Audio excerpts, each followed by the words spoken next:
haven't checked the weather yet, but I know it is the perfect day to chat about adult Jewish literature. I'm Sheryl Stahl. Thanks for joining me here at Nice Jewish Books. I feel like I should start out by saying, and now for something completely different. I am really tickled to welcome Catherine Villiard here today to talk about her book, Immortal Gifts. Welcome, Catherine. Hi. So please tell me about your book. Well, my book is a historical fantasy with, some supernatural suspense stuff in it, and it features a Jewish vampire. So, he started off in the 19th century. He wanted to attend the Berlin Academy, and they did not allow Jews. I based that on Louis Lewandowski, by the way, that historical detail. So he lied and claimed to be a convert, and his musical patron, it turned out he was a vampire. So yeah, when Abraham fell sick with consumption, Ludwig did not ask. He just said, "Chomp.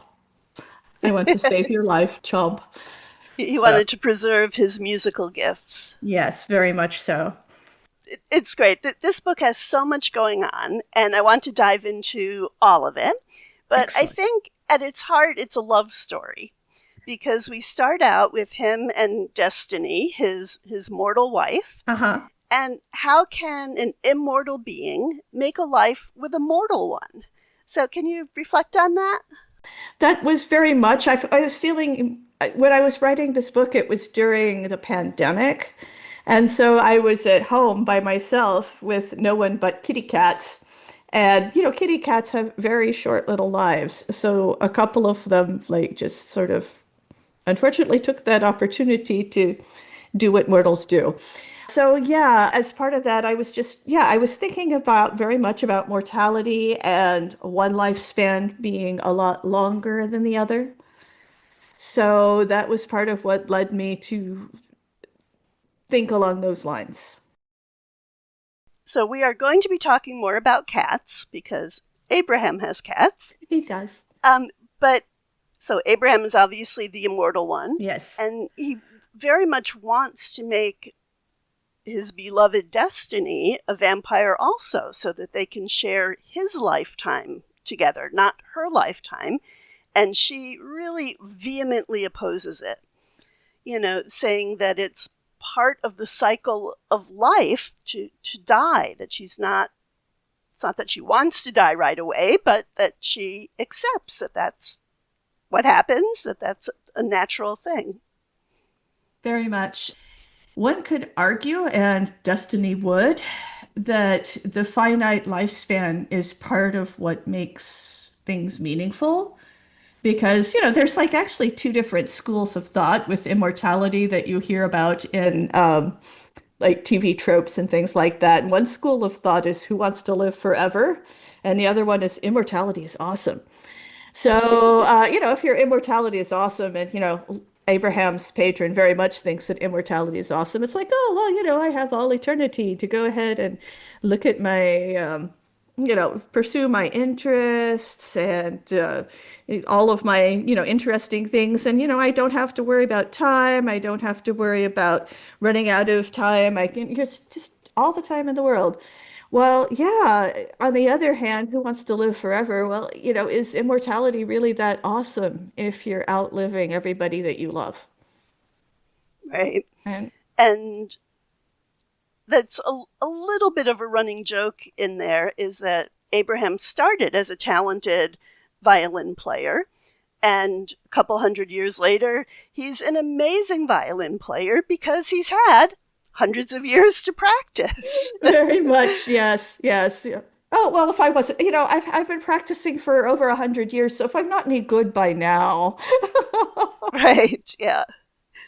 So Ludwig turned him into a vampire. The one who changed Ludwig was Thomas, who is sort of a cult figure, and he thinks very strongly that this gift of immortality should only be given to Christians. Yes. And he is appalled, furious, disgusted when it turns out that Abraham is Jewish, and basically spends all of Abraham's life trying to track him down to get rid of him.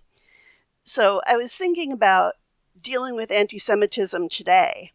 And I'm just dealing with, one lifetime of it with its ups and downs. And Abraham's been dealing with it for a couple hundred years, especially with this crazy man trying to chase after him. Very much so. Yeah.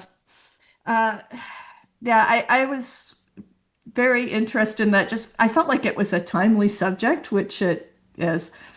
But yes, I kept going back and doing more research on like how things were at the time, and yeah, it just kept going and going, and I actually toned some of the incidents down because one of my sensitivity readers was like, "This is getting kind of triggering. Why is there like something awful in every chapter?"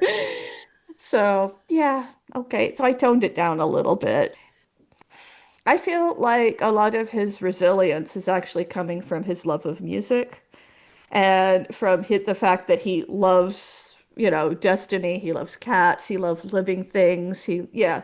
So, yeah, he has to continue to thrive and live and grow and succeed because he has people and things that he loves that depend on him.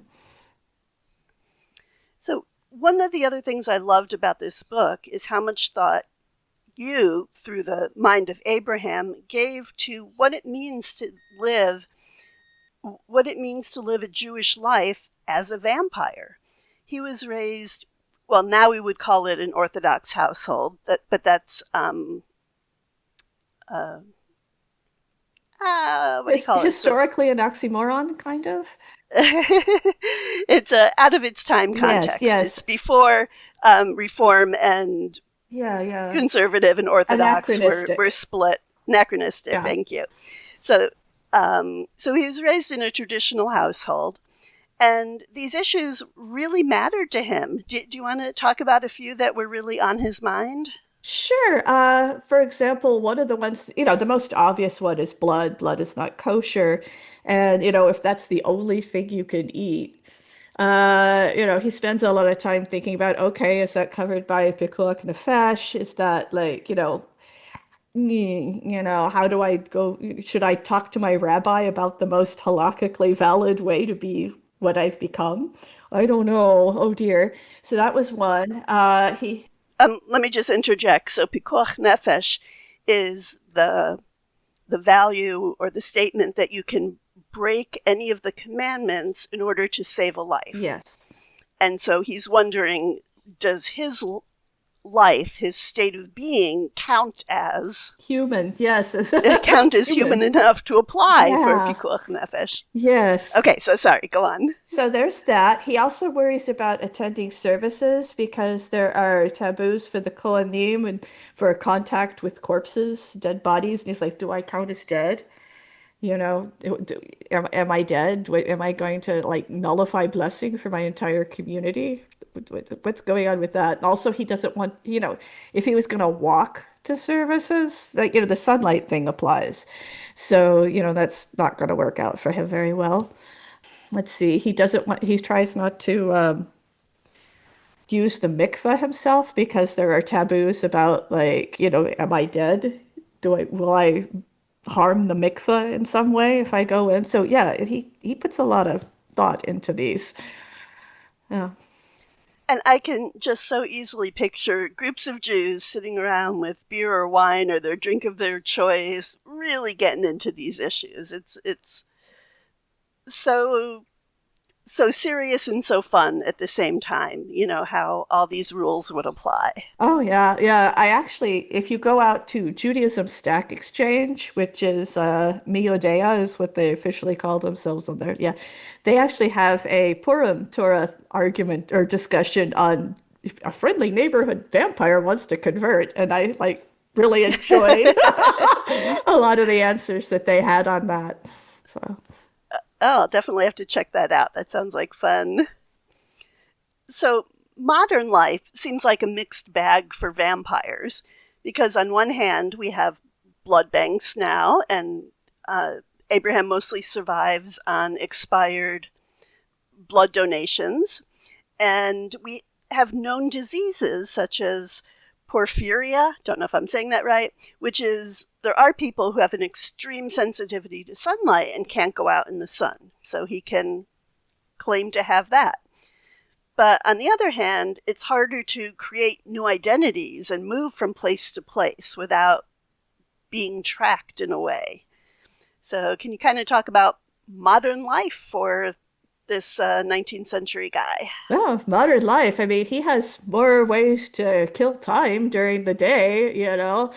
I guess in the past he would mostly read books or play the violin, and now he's said that he's like he goes on the internet and surfs and he binges vampire media on Netflix and things like that. So yeah, so there's that, and there's also, you know, delivery. You can get delivery, you know, much more easily. Just order things online. Everything is online, he says at one point. But also surveillance, you know, like, you know, camera surveillance, you know, face ID on your phone. Trying to get a new identity. It used to be a lot easier before computers because, you know, you just, you know, go and create something new, I guess, you know.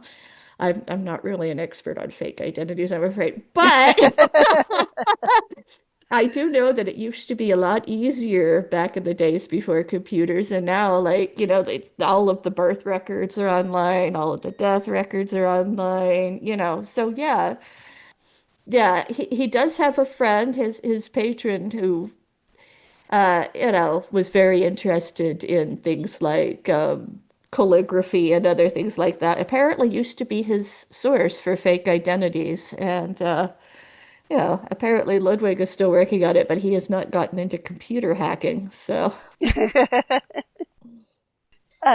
So one thing that his wife Destiny is a veterinarian, and so often she would bring home kittens that who have been abandoned or whose mother died and who need to be bottle fed, who weren't weaned yet. So he would, when she was sleeping, he would take the shifts and bottle feed the babies. yes. So I thought that was so sweet. Oh, And he has a sorry, no, I got distracted. My daughter is a vet tech and fostered many kittens and cats and did a lot of bottle feeding, so I know exactly what this looks like. And she complained about having to get up every couple hours all night to bottle feed the babies. oh yes. So, My yeah, one no, of my no, no sensitive vampire partner for her though. She had to get up and do it herself. Yeah, not needing to sleep is a huge advantage for things like bottle feeding your foster kittens and also for, you know, like other types of around the clock care. So, yes. Yes. So he has a long history with cats. It's not just with Destiny. He's had many important cats in his life, and it sounds like you have also. Do you want to talk about some of the fur babies that he's had?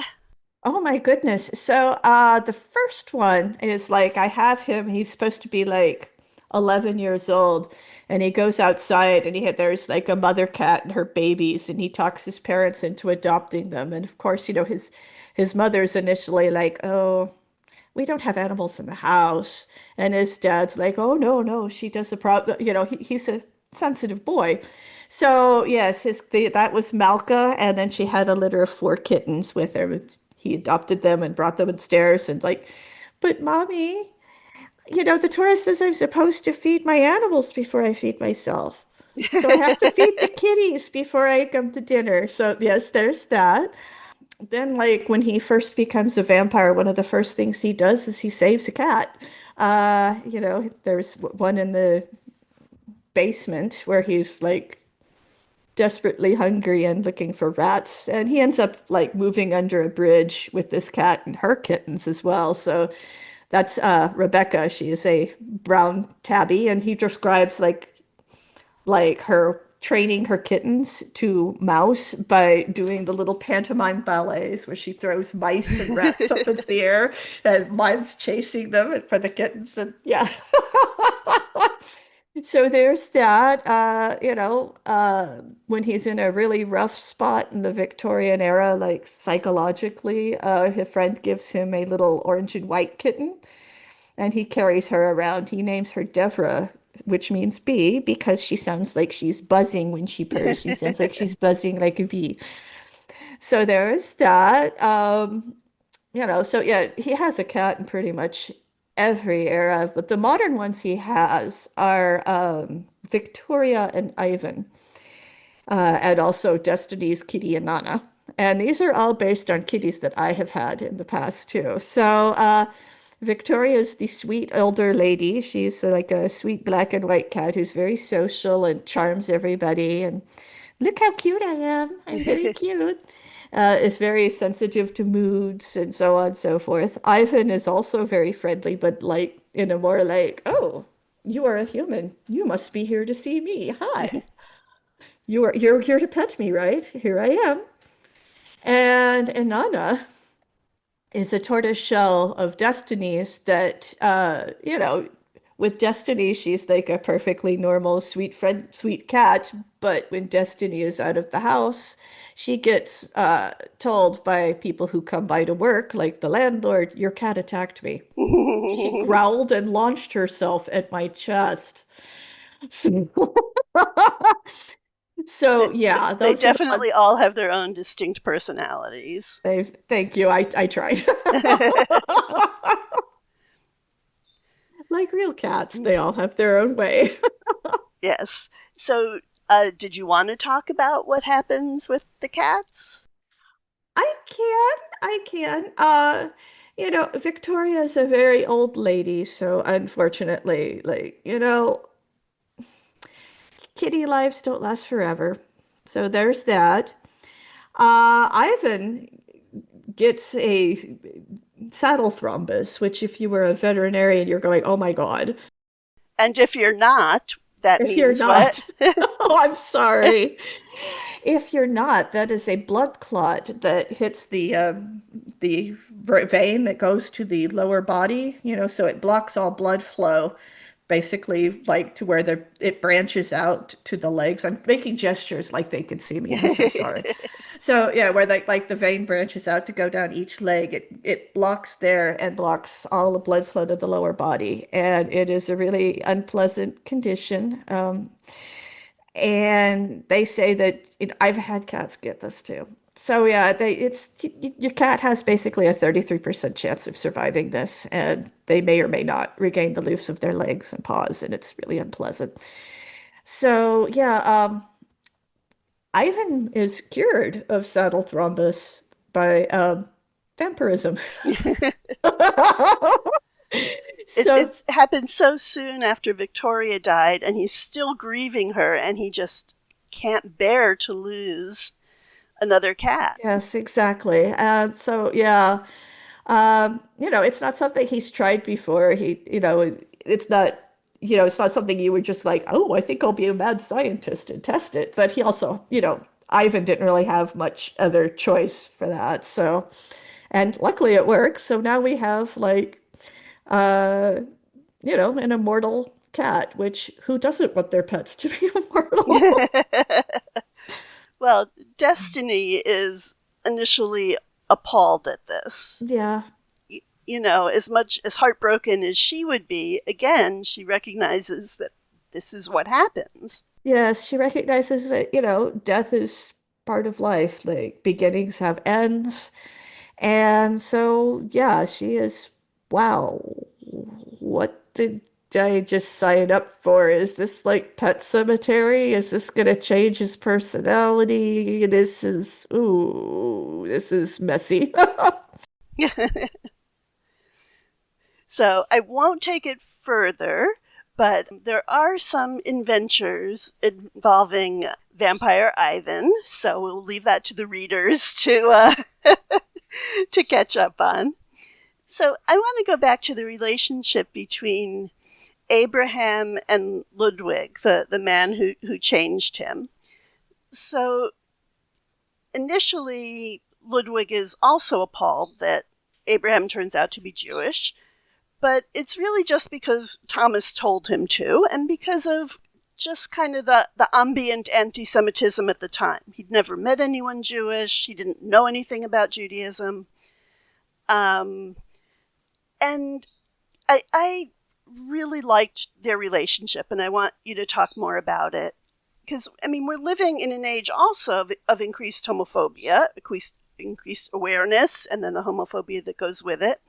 And besides the queer people that are the target of this, I think that it's really harmed men and male friendships. Very much so. Very much so. So can you talk about that? Sure. I mean, like to riff right off of what you just said, like Ludwig himself is like very much, it used to be that men who were just friends, they could hug and, be very physically affectionate with each other and never be accused of anything immoral or indecent or shocking in any way. So yeah, I feel like yeah, I feel homophobia is actually very harmful to straight men as well, and I want to put that out there. But yeah, he just had, as for like anti-Semitism, there was the ambient anti-Semitism of the time, and there was also Thomas was obviously giving all of these sermons that were very anti-Semitic as well, and so he'd been like in Thomas's church for years. So, yes, he was surprised that Abraham had not actually converted. And he had to come to terms with those feelings because, yes, it's like, okay, so I was told this about Jews, but also there's a Jew that I really like and might kind of have a crush on. I don't know, that's so anxiety inducing. But there's a Jew that I really like. And so I need to think about like, there is a disconnect here and I need to make it make sense. And the way he makes it make sense, he reads Moses Mendelssohn and, uh, gets to know more Jews and is like, wow, I was super wrong and those attitudes are super wrong and good for him. Good for him. Absolutely.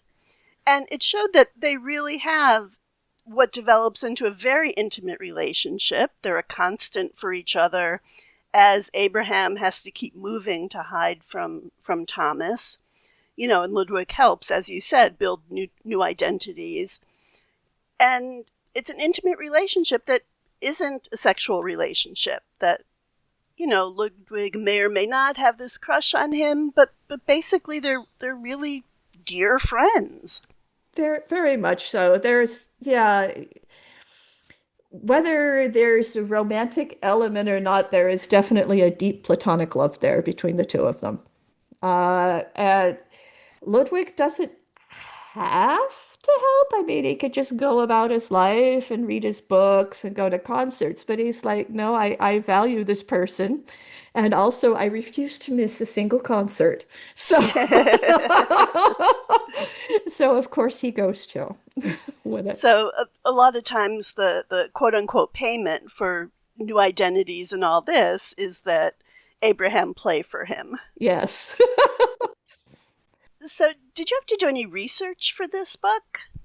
I did some research. Yeah, I did a little bit of a lot of the stuff that Lewandowski and like wanting to attend the Berlin Academy and so on and so forth. I actually learned about that from singing in Jewish choirs. Oh, wow. But yes, I did go and research anything that I was going to write because I didn't want to, mess up the historical bits. So yeah, I did do research, and also, Was there anything that surprised you? oh my goodness, I mean, just the utter pervasiveness in some places. I cut a lot of material, like I said, because my sensitivity reader found it triggering. But yeah, like there's this the scene in the basement with the cat, and the landlady says, "I need you to move out because you're lurking in the basement and it's creeping me out." He's like, "Oh God, I have to leave because Jews have only been citizens since like 1821, and if they go to court, they're not going to take my word for it. They're going to, and I had actually looked it up, and they used to, it was common to be like, okay, so a Jew can testify in court if he stands on a three-legged stool, like a four-legged stool with one of the stool legs missing, and he can testify as long as he can balance on top of the stool. What? I know. Seriously? Yeah, yeah.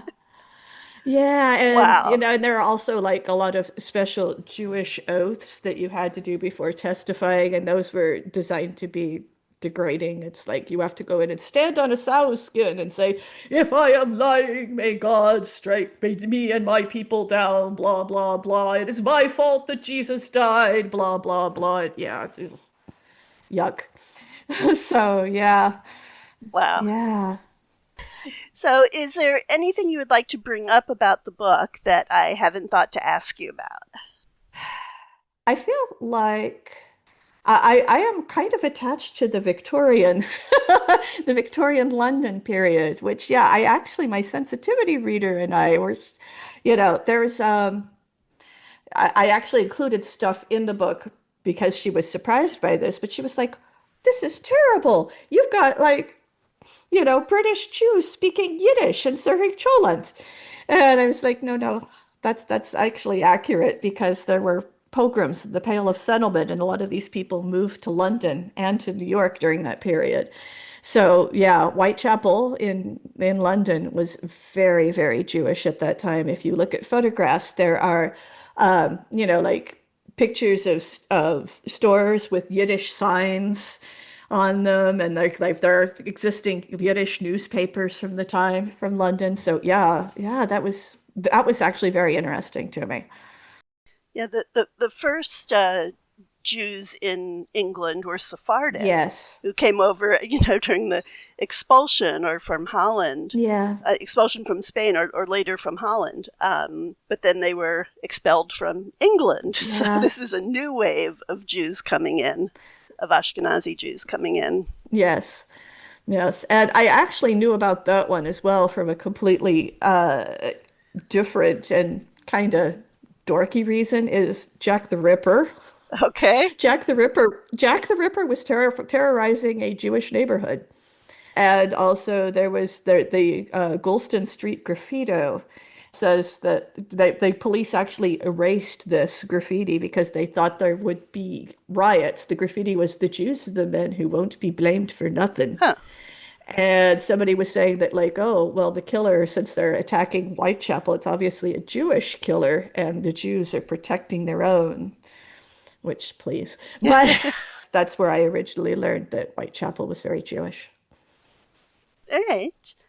Do you have any projects in the works that you would like to mention? I mean, this is labeled book one in the Immortal Vampire series, so I'm hoping that means there's a book two coming out. I am 50,000 words into book two. So I'm working on it. I do have a day job, so it's not going as fast as I was wishing it would. But I am 50,000 words in. And I also have a Kickstarter running right now for a special edition hardcover and audiobook for Immortal Gifts. So, if you go to my website, it will be linked there, assuming it's, still running. It'll be running till like the 20 something of the month. So, yeah. Okay, great. I'll put that in the show notes, put the links in. Cool. So, one thing that I like to ask all the authors is about Tikkun Olam, repairing the world. If you would like to put something out there, what would it be? What kind of repair would you like to see? Well, the first thing that came to mind is that my character Abraham wants you to support Jewish music in some way. Okay, wonderful. However you want to interpret that, if it's modern, if it's liturgical, if it's choral, if it's classical, but yes, support Jewish music in some way. That's wonderful. I love that. Thank you. All right, and if someone wants to contact you, what is the best way? I have a contact form on my website, so there's that.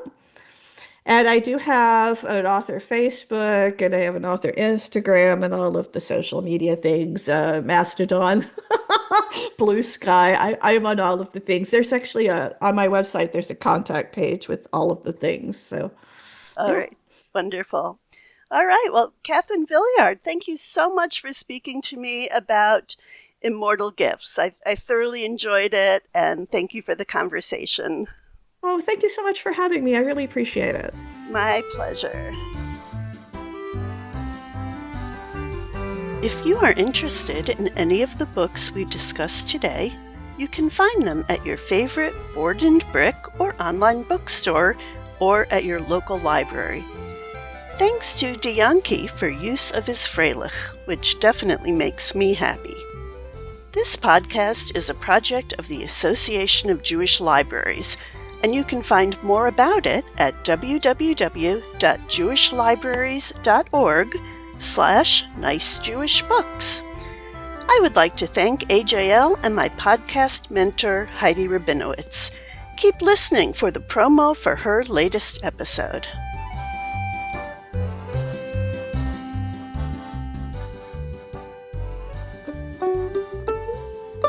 This is Jean Meltzer. I'm the internationally best-selling author of Jewish Romances and the founder and CEO of Jewish Joy. I'll be joining you soon on the Book of Life podcast, and I'd like to dedicate my episode to everyone who needs some Jewish joy. Tune in with me soon. Thanks. Bye. The Book of Life is the sister podcast of Nice Jewish Books. I'm your host, Heidi Rabinowitz, and I podcast about Jewish Kidlit. Join me to hear my November 2025 conversation with Jean Meltzer, the Queen of Jewish Romance, about the 8 Heartbreaks of Hanukkah and about Jewish JoyCon at bookoflifepodcast.com.